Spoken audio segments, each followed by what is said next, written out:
Salut, c'est Trado, je suis content de vous retrouver pour la mise à jour des zones d'accumulation rationnelle sur les cryptos majeures en nous souhaitant à tous que l'année 2023 soit plus calme et plus sereine que 2022. On va commencer comme d'habitude par Bitcoin qui est toujours dans cette énorme zone rouge de support dans laquelle une accumulation importante de Bitcoin a lieu de la part des institutionnels. Je vous montre les données mensuelles comme à mon habitude. Cette zone rouge vient du fait qu'il s'agissait d'une zone de résistance. Une zone de résistance cassée devient généralement support et c'est pour ça que depuis le mois de juin, ça fait la deuxième partie de l'année, on a rebondi systématiquement sur cette zone sans la casser. Il n'est pas du tout impossible qu'on la casse, on n'en sait rien, mais ce qui est certain, c'est qu'on voit bien que cette zone attire la convoitise des investisseurs qui, pour l'instant, accumulent Bitcoin et ne le laissent pas clôturer en dessous. Donc voilà pour la zone rouge. Maintenant, si on descend dans les données journalières, pour gagner un petit peu en précision, on voit qu'il y a de multiples supports qui font l'objet d'achat.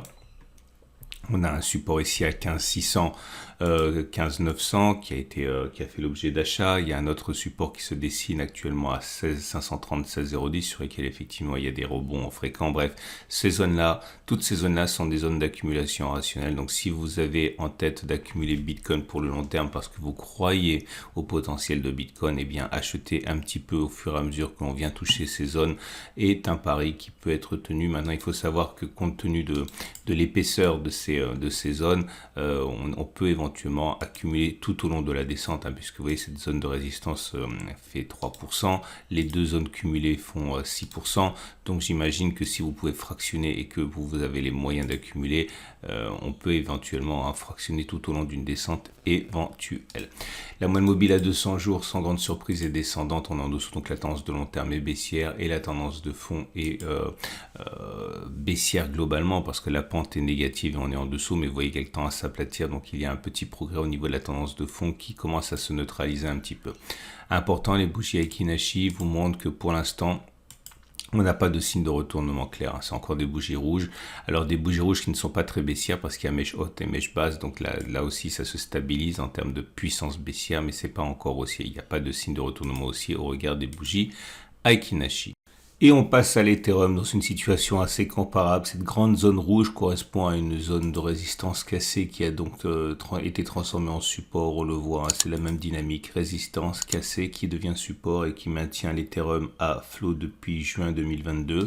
Aucune raison de penser a priori que cette zone sera cassée, même si on peut envisager par contre de la visiter une nouvelle fois dans son entièreté. Donc clairement descendre encore pour tester. En tout cas, à très court terme, on a des zones de résistance, de support qui se sont mises en place. Cette zone ici, des 1140, 1075, pourrait faire l'objet d'un rebond si cette zone est sollicitée. Et puis plus proche de nous, cette zone des 1200, 1150 sur laquelle on rebondit. On est sur zone d'accumulation rationnelle. On le voit bien pour ceux qui croient au potentiel de l'Ethereum. De l'accumulation sur un niveau actuel peut donc se justifier. À noter que nous avons la moyenne mobile à 200 jours qui descend, donc la tendance de long terme est baissière, et de même nous avons une amélioration en termes de moyenne mobile à 50 périodes qui est de moins en moins descendante, mais on est quand même en dessous et elle décroît quand même, donc la tendance de fond demeure quand même baissière. On est clairement en zone d'accumulation sur laquelle ceux qui croient au potentiel de l'Ethereum achètent, c'est évident. Et si on regarde les bougies Aiki-Nashi, par contre, malheureusement, on ne voit pas encore de signe de retournement haussier. Ça reste très neutre, voire baissier, c'est des bougies rouges. Les dernières bougies sont des doji, sont des bougies avec mèche haute et mèche basse, donc c'est vraiment l'indécision totale, mais ce n'est pas encore pour l'instant haussier pour l'Ethereum. Et voilà Binance Coin qui également est sur son support très large, 258, 201, je vous montre les données hebdomadaires, c'est la zone qui a préservé Binance Coin d'un enfoncement depuis qu'il a été créé en mai 2021. On voit que c'est une zone qui intéresse beaucoup les investisseurs de long terme.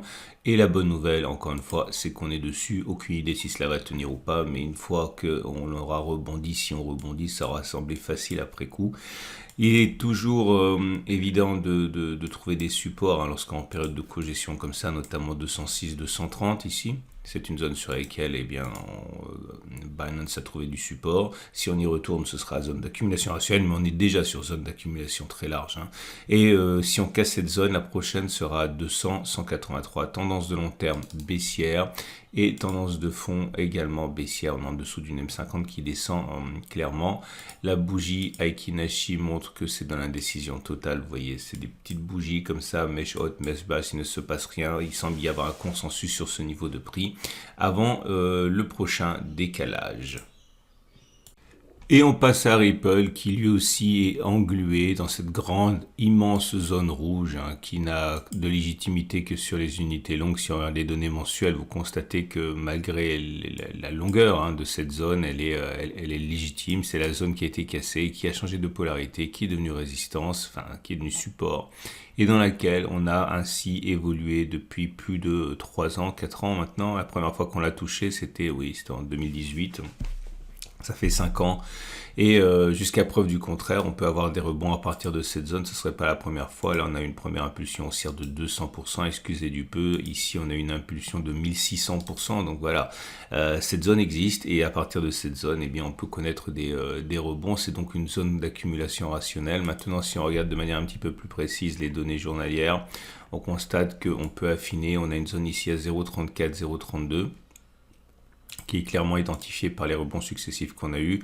Également 0,31, 0,29 ici, si on y va. Tendance de long terme baissière et tendance de fond neutre à baissière également, puisque vous voyez, c'est de plus en plus plat, mais ça reste quand même globalement descendant. Les bougies Aiki-Nashi indiquent qu'il n'y a pas de rebond technique pour l'instant. On est toujours dans un régime de bougie rouge sans mèche haute, donc il est plausible que l'on continue de s'enfoncer avant d'éventuellement rebondir pour Ripple.